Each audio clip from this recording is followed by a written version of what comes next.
I used to think money only worked for people who were smarter than me, people who bought at the right time, people who never made mistakes. That kind of thinking can freeze you. And that is exactly why this book matters. The first big idea is simple. Done consistently beats done perfectly. Nick Maggiulli does not tell me to become a money genius. He tells me to stop waiting for the perfect moment. Because the perfect moment usually never comes.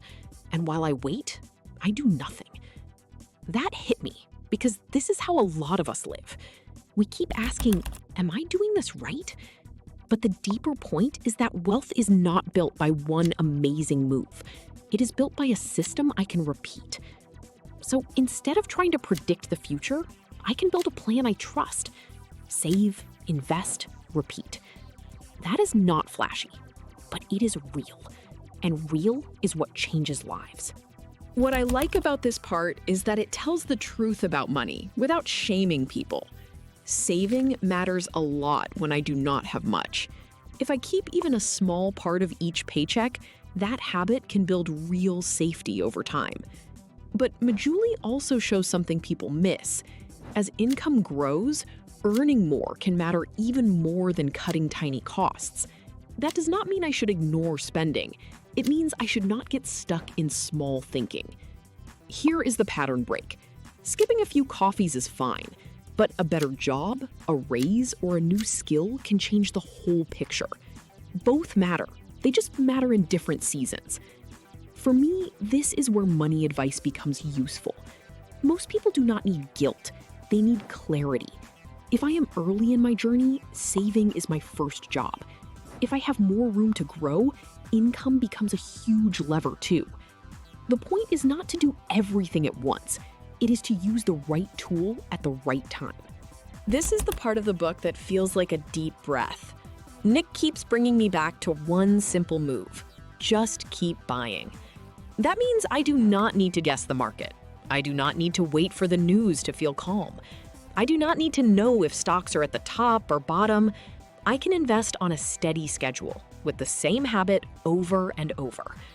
And that matters because decision fatigue is real.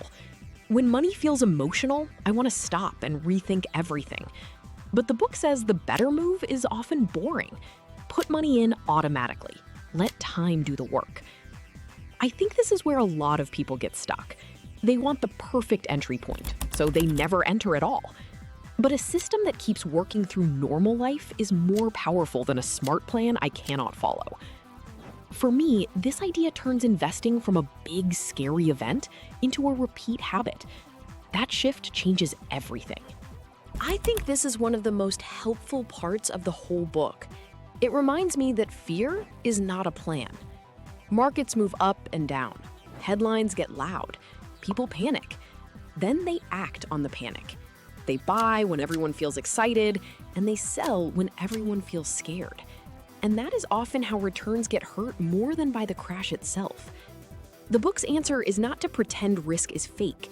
It is to expect it. If I know the road has bumps, I do not quit driving the first time I feel a shake. I stay with the plan.